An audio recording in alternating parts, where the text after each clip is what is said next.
Welcome to Fun and Fundraising, everybody. The podcast where we talk with people behind top nonprofit galas and signature fundraising events to showcase how they positively transform their communities. I'm your host, Rob Giardinelli, and today I'm really excited to have two amazing guests on. So we have Amy Cranfill, who is the Director of Donor Relations, and Cathey, who is the Events Manager for the Center for Child Protection. And they have this amazing event every year called Play Bingo. And one of the reasons I have these two on today is this is the ultimate counter-programming event. So for any organization that thinks, oh, something really big is happening in my city or in my community, and I can't put on a successful fundraiser, Amy and Kirby are experts in how to do that, rise above it, and quite frankly, have it be a hotter ticket than another hot ticket in town at the same time. So, Play Bingo is really kind of one of the most fun events anyone could ever go to. So I'm excited to have Amy and Kirby to talk about that. So with that, Amy, Kirby, welcome. And we're so excited to have you on as guests today. Thanks for having us. Thanks, Rob. We are very excited that you have us on here. We know some other awesome people have done this podcast, so we're very excited that you included us as well. Well, I couldn't not do this. And I think we were talking in the green room. I've been begging you for a year to do a segment. So I am glad you are finally here. And this is just the best event to talk about that. So for anyone who's not familiar, talk a little bit about what the mission of the Center for Child Protection is. Sure. Our mission is to end the cycle of child abuse through advocacy, education, and community support. Sorry. We provide multilingual services to children and their families, including forensic interviews, education trainings, therapy, and medical care completely free to our clients. The funds raised at our events allow us to keep these services free. And that's really an important thing, is that anyone that does come into the center, it is free services for the children that, that utilize them. And I think that's one of the reasons why the organization is so beloved in the Austin community. And, both of you, Amy, I'm a little bit familiar with your path as to how you got to the center, but Kirby, I'd like to start with you. Talk a little bit about how you initially got involved with the organization. Yeah, so my story's pretty fun, and it's coincidental also. So my mom brought me along. I tootled along to the Play Bingo back in 2009, I think. So I have been actually volunteering for this event since then. I'm 25 now. So I every year we looked forward during my middle and high school years. I looked forward to volunteering for the event, and now we're running it. So I was a volunteer, and then during college I went to UT and applied for an internship. So I worked with direct services, and then now that I had graduated in 2020, I am in the fundraising and events team. So it's awesome. That is really cool. Now, I have a follow-up question for that. What was it like to graduate college and kind of, because you're in the event space, and obviously, let's just say it was a very interesting time for events in 2020. So talk a little bit about, how that's made you really be nimble and on the fly with really any event that you can produce. Because I got to imagine that was the ultimate first-year training ground, for someone who's in that field. Yeah, so I actually graduated at the end of 2020, so I started in 2021. But definitely flexibility is the name of the game. I mean, we just, Amy is sick of this word, but we're gonna pivot. We are gonna adapt. Everyone says those words, but we definitely, that's one key to success for us, I think. But it was very important for us to work as a team during that time. And so to bring Kirby in at that point, we kind of really threw her in and said, come on, girl, let's figure this out, because we were still in 21 trying to figure out how we were going to do events. But we did it together as a team. We took on different parts of that. And so we're very proud of how that event went, even in 2020 and 2021. That's fantastic. Now, I want to hear a little bit, Amy, because your path to getting here is actually a really interesting one. So I want to share a little bit about how you initially got involved with the center. Yeah, so I moved to Austin to be a nanny, and I was a nanny for a long time. And then it was time for me to move on from that job, but I loved my family very dearly. I then was working a temp job. One of my friends was on the board at the center at the time, and Sandra Martin, the CEO, needed an assistant. And I was like, oh, I just started this temp job. I'm very, committed to what I was doing. And so then a couple of weeks later, she called me again, said, Amy, the girl they hired didn't last. Something's telling you something. So I applied. Actually, Sandra was sick when I came in to go through the whole process. I was hired. I arrived on Monday, and Mike Torres, our CEO now, came into my office first thing that morning and said, we have a board meeting on Thursday. Let's figure it out, so to speak. So I started actually as the executive assistant. I was also the liaison to our Friends of Christopher Guild, which we'll talk about later. And then I was also doing events, because when I started in 2009, the center only had 34 employees. And now we have like over 90 employees. So once we started to grow, Mike basically came to me and said, your choice, but I need you to either stay my assistant or move to events. And I said, see you later. And so I moved over to events. I have actually been a part of all of those events for over 15 years. The only one I've really never run 100% is Ride, Drive, Give, and that's because it was simultaneously for a long time with golf. And so I was running golf, and so Victoria did that, did Ride, Drive, Give. But if you've ever come to Ride, Drive, Give, I'm the voice. I am the voice who makes all the announcements. Some people go, I didn't know that was you back there. And so I started we did all those events, and then last year, I was given the opportunity to move over to the Director of Donor Relations, which I'm very excited about. But I'll always be a part of events. I love those things. That's what keeps me going. And Play Bingo really keeps me going. Last year, we celebrated 20 years for Play Bingo. And so very exciting to my path of where I am at the center after 15 years.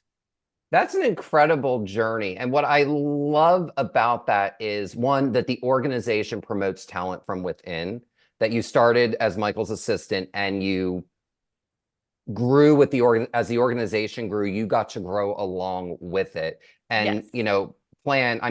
Because the Center for Child Protection events, in Austin, many of them are the events to attend, that month, that season, that year, whatever it may be. And it's great that they pursued you, like you said no initially, and they were like, that meant no, not today, no, not ever. And Correct. They got you in, they saw something in you to allow you, to grow with the organization. I just think that's so cool. Yes, I'm very passionate about the work we do here at the center. I think that's very important for wherever you work. And so I'm passionate about the work we do here at the center and about the events that take place to make sure that we can still run all the programs and events and things that we need to at the center, again, with not charging anyone who ever has to come to the center. So what makes you so passionate about this organization? Because 15 years is a long time to stay with, because I see a lot of turnover in the nonprofit space, and, the center's team is remarkably consistent. There may be people that leave, but it's on occasion. It's not, oh gosh, who's the new person now? What has made you so passionate about it that you've stayed with the organization for a decade and a half? I think what really drives me is our donors, the community support that we have. They really, encourage us. They come to our events. They do everything that we've ever asked of them, with their passion. I think for me, the passion is that I know that the children who come to the center every day need us. And so that is what, really drives me to, sometimes I go upstairs and I work with the kids, and I just fall in love with what we do upstairs. But I also get real sad one day and go, I need to go sell something. And that's what drives me every day to come to the center, to make sure that the kids are taken care of, but also to make sure that I'm doing my part on the event side.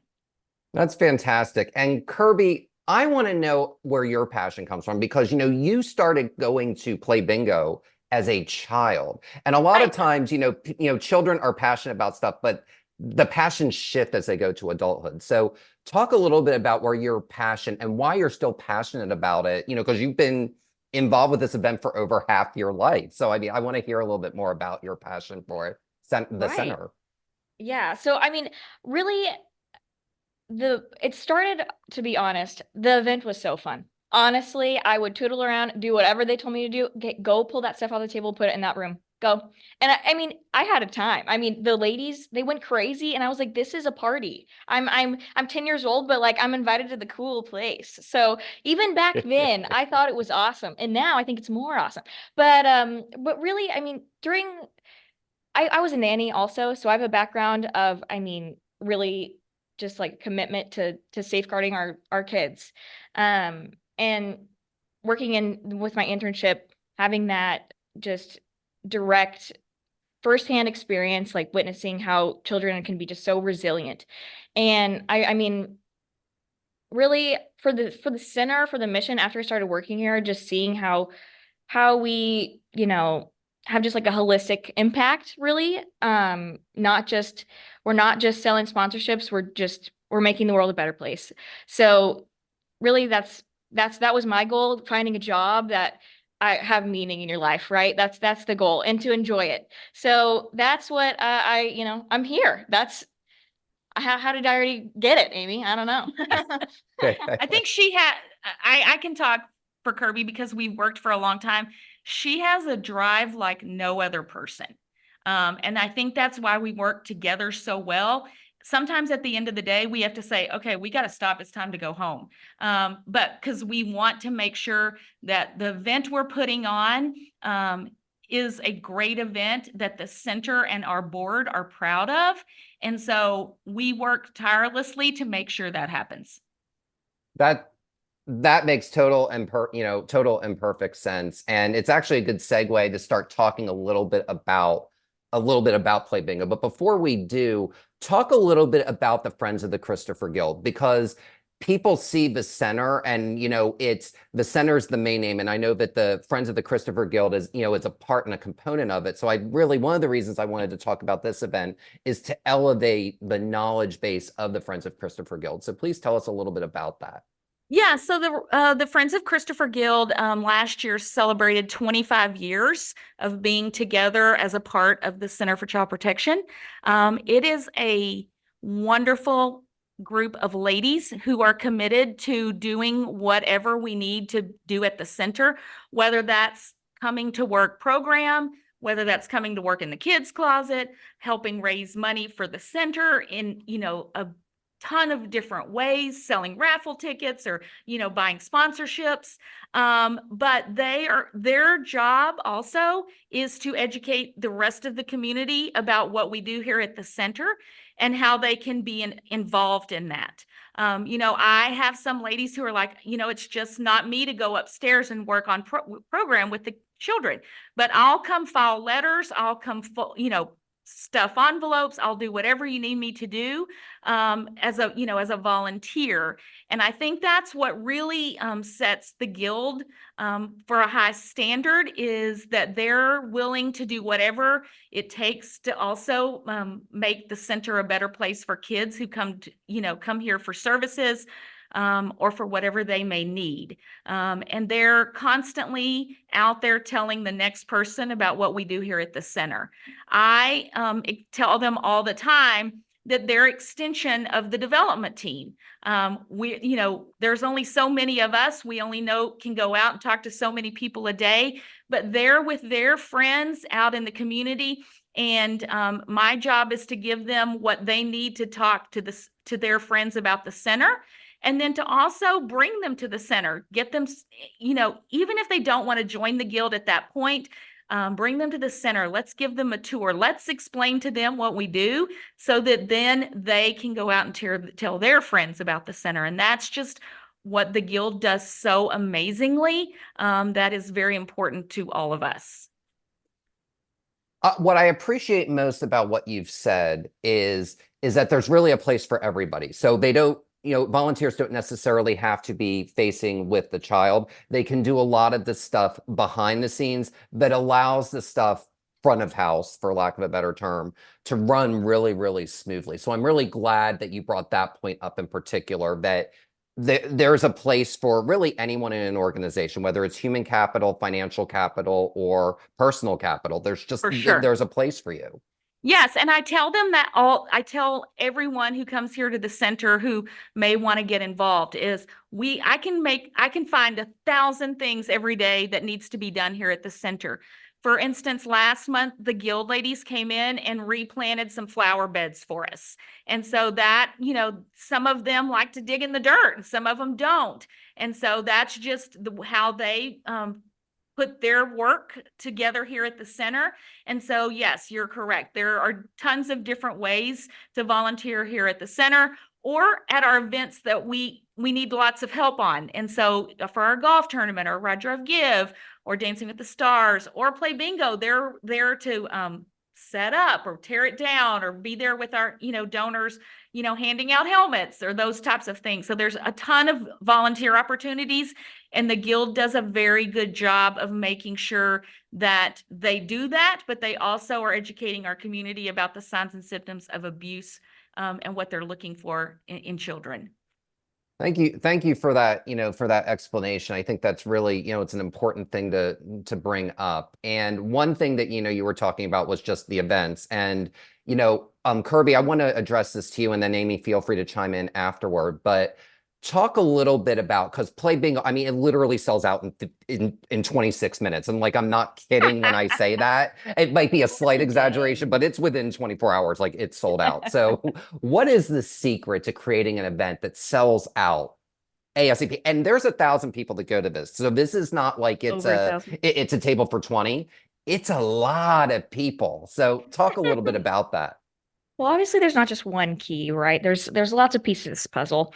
I mean, a mixture of, like Amy said, a strong sense of community, all right, building that community all year round, getting those people to the center, getting their hearts and minds connected to our mission. But about the event, the experience, where can you find this event somewhere else? Exclusivity that way, right? Right? Who's going to come in a mermaid's tail anywhere else besides us at the Hilton Austin downtown? Just kidding. That was last year, a couple years ago. But not only that, just the marketing strategy, experience, community, like combining exclusivity with inclusivity as well. I mean, we try to get our ladies excited, tell them the date the tables go on sale. They're ready on our site. Refresh. Just we're getting people hyped about the event.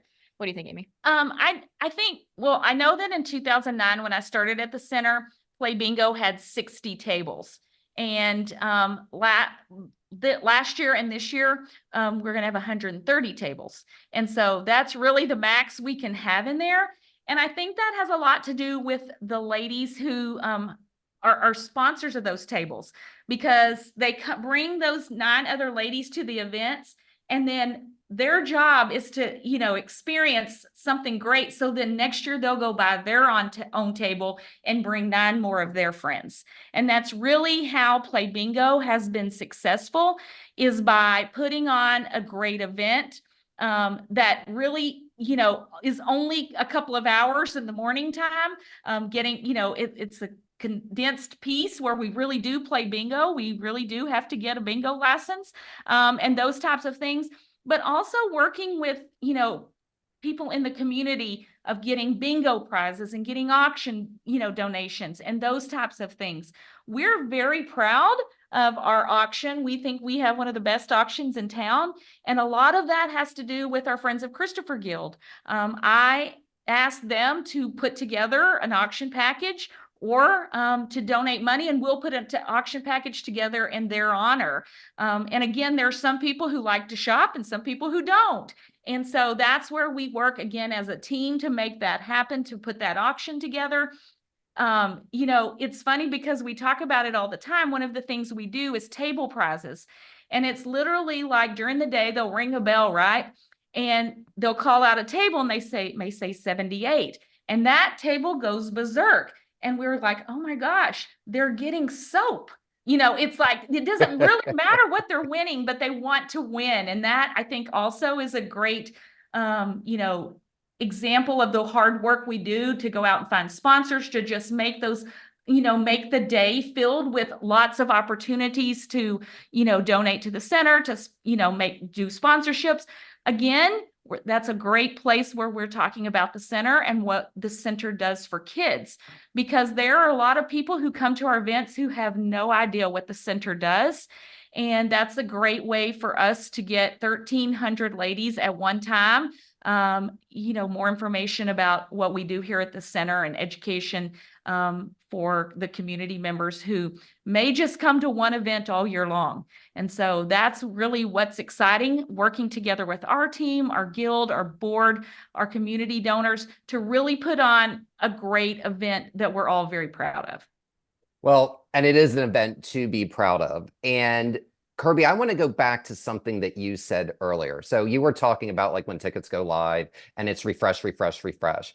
And the funny thing is that there is another event going on in Austin that same weekend where it is refresh, refresh, refresh, as in F1. So really, this is, to me, it's the ultimate counter of all the events I've ever seen over the years. It is the ultimate in being an effective counter programming event because, dressing up in a mermaid's costume is not necessarily something you would wear to the Formula One track. So, so talk a little bit about how organizations can create successful counter programming messages that really draw and suck people into the event that you're hosting.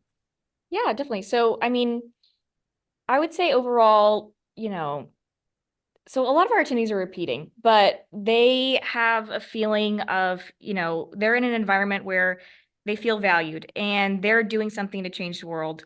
They are, but it's also accessible too, right, Amy? So, Correct. I mean, we try to foster an environment where all attendees can come regardless of their background, all those different options. And Rob, you, as more than anyone else, understand that there is something every day in Austin, Texas.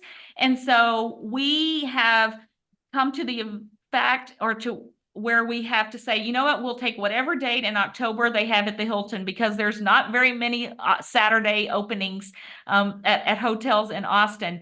And so we try to really work to make sure that, our event is done before the next event starts so that people can attend to, 2 or 3 events in one day. And so that's a big piece for us, is to make sure that our donors don't feel locked in, like they can only go to one event, in that day. Also for the longest time, we used to wait for the UT football schedule to come out. But we can't even do that anymore, because if we let one date go, we're in trouble. So we just have to really work around what else is going on, but also to make sure that everybody knows that we're trying our best to make sure that they can attend more than one thing during the day. Because we want them to share the love, in what we do in Austin and nonprofits. I'm really glad you brought that piece up, Amy, about how it's in the morning. So it's, it's from, I think it's like from 10:30 to 12:30 or 10 to 1, but it's something like that, that especially if there is like an F1 party that night, people can go home and take disco naps before they go out to whatever revelry is going on that evening. So I like that the counter programming is, a lot of people who attend that may not want to go to the track, but they may want to go to a party or a concert that night, and it gives them the flexibility to do both of those things. Yes. Play Bingo normally starts at 10 a.m. But normally about 8:30, if you go out into the vestibule, they're already waiting in line for their games to begin, and all those different types of things. And champagne begins at 10 o'clock when the doors and the auction opens. And then we try to be very precise on keeping our agenda for the day on time, because we do also know that lots of kids in Austin are, playing sports and, on Saturdays and those different types of things. And so we try to give ladies that opportunity to maybe come in, for a couple of hours and do, play bingo. And then some of them may have to leave early, but that is our goal, is to, stay very on top of what we're doing so that we are aware of other things that happen. And we want to make sure that, our donors and our community understand that. We're not just doing it in the middle of the day so you can't go to anything else. That would never work for us. I'm glad you brought up, and I'm actually going to direct the next question to Kirby because she had teed it up a little bit earlier, but I think it's amazing that people are there at 8:30. And not only are they there at 8:30, like we talked about with Kirby with the mermaid costumes, they're in costume at 8:30. So they're getting up at 5:30 or 6 a.m. probably to get ready and go to this event. So, and the way that it works is, as Amy had said earlier, there's 130 tables attend for a total of 1,300 people. And a lot of those tables, everyone will dress in the same attire. So Kirby, I'd like for you to talk about, and especially, you've been going since you were a child. How does that create this excitement and energy for this event that really is infectious and contagious? Oh yeah, definitely infectious. You're right. I mean, just adding the extra layer of fun, like playful element.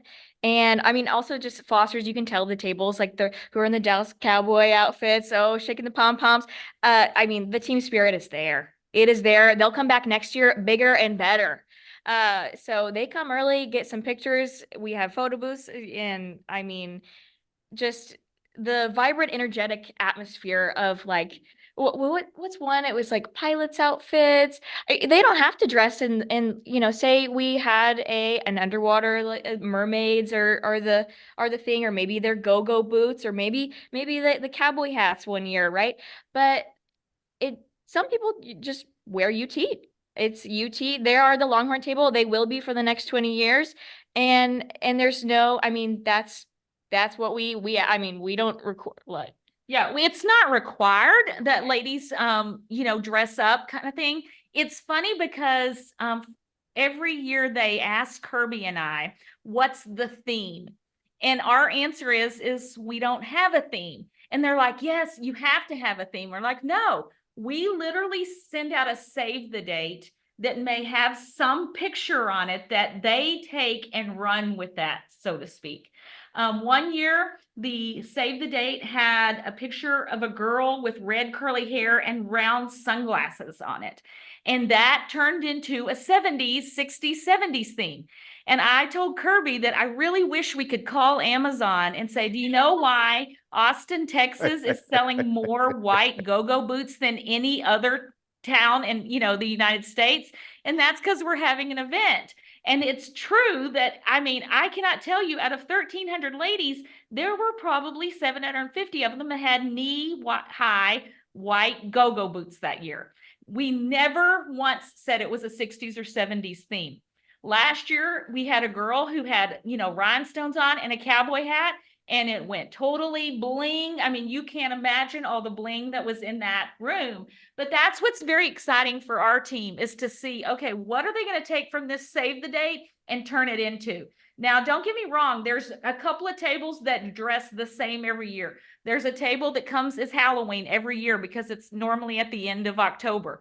There are some ladies who don't dress up, and that's okay as well. But we get very excited to say, okay, we're going to give them a look today. Let's see what they come with, so to speak. And so we're very excited to see what this year brings. Well, I'm excited for it too. Time. Say that again. I'm sorry. I said it's going to be a wild time.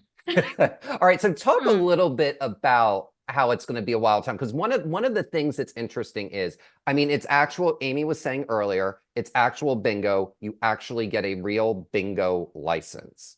So talk a little bit about how the game is played with 1,300 people, because that's one mighty big bingo hall, and how you all go about awarding the prizes, because that really is part of, I think, what makes this event so unique and special. Well, it's funny that you're asking that, because this is not, I'm not telling a story, but literally we get the old-fashioned bingo rolling the balls machine, And we only know of one in Austin, Texas. So the minute we know when we're holding our bingo event, we call the bingo supply house to make sure we get that one machine. But we literally do have our MC spin that wheel, and she brings out the ball. We call it out. We don't, sometimes we play all different kinds of bingo. We literally use paper to cards and get daubers. We want to keep it really authentic. Some people are like, oh, you could switch to electronic, and we're like, no, this works really well for us.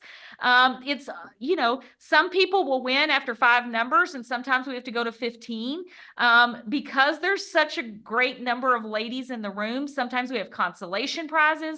And so they have to draw at the end to actually see who gets the bingo prize. We also not only give the person who bingos a prize, but we give the ladies or gentlemen who sit on each side of her a side prize. So if you were to win a Tory Burch bag for winning bingo, then perhaps the ladies who are sitting on each side of you might win a Tory Burch wallet. And so that's how we continue we just change it up. We try to change it up every year to make sure that, they want to keep coming back. We don't want to keep it boring and those types of things. And so we're very thankful for all of our sponsors who have our bingo prizes. We explain to people every year that those are coveted prizes. We've had some who have been, bingo prizes for the longest time. And so ladies look really excited and forward to, winning those prizes.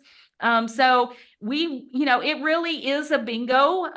We do stop after lunch and play bingo. We've had ladies before think that when we start talking during the day that it's time for bingo, and they've picked up their plate of food and set it on the floor because they need to get all their bingo pages out. With their sponsorship or table ticket, they get a bingo card. But some ladies want to buy additional cards, so there are people who have the whole table full of bingo cards, hoping that they're going to win those that time, so to speak. But also during that event, like the table prizes we talked about, sometimes we have some different games that we're playing, and so it's a lot of different things going on. People ask Kirby and I all the time, oh my gosh, how do you keep it all straight? And it literally is, several events piled into one. And so very exciting, but we try to keep it fresh every year. Well, and you definitely do. And, one of the things, because you keep it fresh, but there's also a certain level of continuity. So I know for many, many years, Jim Spencer has been, has called the numbers, played bingo all along with all of you. So what is this piece of advice you would give to an organization looking to have kind of a public face, whether it's a local person or someone not locally, who's to get them to be a part of your event and to really, to really support it year after year? Yeah, definitely. So, I mean, definitely just so our mission, finding a celebrity that aligns with their philanthropic goals.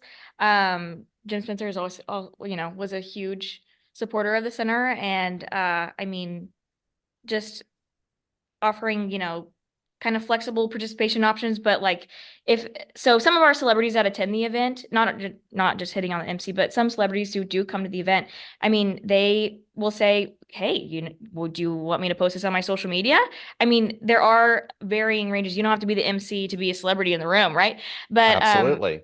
Yeah. So just trying to foster those relationships and have some more just representatives in the community, just making up some positive media exposure for us. But I would definitely just find a celebrity that aligns with your goals. That would be maybe the key. But do you have anything? I think the positive for Jim is that Jim did it for 20 years. And Jim knew a lot about the center. He came out to the center. He learned a lot about the center, so that if there was a time where he spoke his script and ran out of that while she's still working on consolation prizes, he could tell you more about what we do at the center than a lot of people. And so that for us was very valuable. Knowing about the center, knowing about what other events were coming, knowing about the children who came here to the center, being able to speak freely about that. And he, you know, for Jim, he has a big heart. He was wonderful for us. We're very sad that last year was his last year to MC. So we're working on filling those shoes. But we were very thankful for all the support and work that Jim did for the center in his MC pieces at Play Bingo. That's fantastic. And that actually is an excellent segue into what people can expect at this year's Play Bingo. So Kirby, I'd love for you to share what are some things that people can expect when they walk in or wait outside in line at 8:30. Right. Well, as I hinted to earlier, it will be a wild time. Maybe, adventure awaits. Maybe you could take that, run with it. What are you going to wear? So it's kind of a broad spectrum. So, I mean, I definitely expect some vibrant outfits. I mean, always like we have our themed tables who are gonna wear the, crazy outfits, but we'll also have during the event, we also played I think Amy mentioned this earlier, but the Fun and Need video. During the event, we always have this video that is an inspiring story or tells a story of, someone direct with the center. It shows the impact that those people in those seats, what they're doing today, what they're supporting. But yeah, expect eight rounds of bingo and some bingo prizes that Amy pulled up. She wants to give them a shout out, a thank you to these sponsors for their bingo prizes. But so it's Diamonds Direct. You might win something from Diamonds Direct, Lake Austin Spa, Neiman Marcus, ABC Home and Commercial, Diptyque, Eliza Page, The Domain, and Mark and Tracy Monroe Family Foundation are sponsoring our bingo prizes this year. And so you can take that for what it is and try to win something. I also want to thank our presenting sponsor, our 2-hour learning. And yeah, I mean, I'm expecting some crazy hats. I'm expecting some crazy outfits. What are you expecting, Amy? All that she gave them, honestly, back to what we were talking about earlier, was a leopard. It's a jaguar. Oh, sorry, jaguar. It's a jaguar. So that's the only thing. Rob will have to send you a save the date so you can take a look at that, and then we'll send you some pictures after the event so that you can see what that one save the date turned into. Yes, I think the other thing that we're very excited about is having those 1,300 ladies in the room that day. We have several new tables of who haven't sponsored in the past, so we're very excited about those ladies who will be coming perhaps for the first time to learn about the center, but also to experience, a great event that we do, in Austin, Texas. That is all fantastic. And, I want to end because I know we're coming up on time here, but Amy, I want to address, this question to you. And then, of course, Kirby, feel free to chime in if you want to. But what is the first step a person or organization can take to create a devoted following for an annual gala or signature fundraiser? Oh, gosh. Well, I will tell you that for us, Play Bingo has the Friends of Christopher Guild backing them. And so that group of ladies of, 95 to 100 ladies is the very first start of that to start spreading the word about this, about Play Bingo. Also, our wonderful community board, they, spread a lot of the word about what we do. But we want to put on an event that communicates the impact, not only our attendees do, but what that impact does for the kids here who are at the center, who are facing trauma, and who are here to, hopefully heal from that trauma. And so, our hope is that this event will open up doors for a lot of, children. We talk about this a lot, that our donors, even, our staff, some of us, we will never know the impact we have on those children. We just have to hope that we are doing the right thing for those kiddos. On the other hand, those kiddos will never know the people who are making that impact on them. And so we talk a lot about that with our donors or community members, our guild members, about you're basically putting on an event that you're hoping is going to raise a lot of money for kids for a long time. And so that, is our goal, is to keep, spreading the word about what the center does, but also knowing that you're impacting a child in that their family in the long run. Very well said. Kirby, do you have anything to add? I mean, Amy hit it on the head. Are you kidding? I was going to say it's a mic drop moment. So I'm going to Really, I was like, I think we're done here. boom. I think wrap it up. Yeah. I got to say, I've had such a blast chatting with you two. So congratulations in advance, because I know it's going to be an amazing event. So Amy, Kirby, thank you so much for both joining us today. Rob, thank you so much. We're so happy that you invited us to join you. Yeah. Thanks for having us.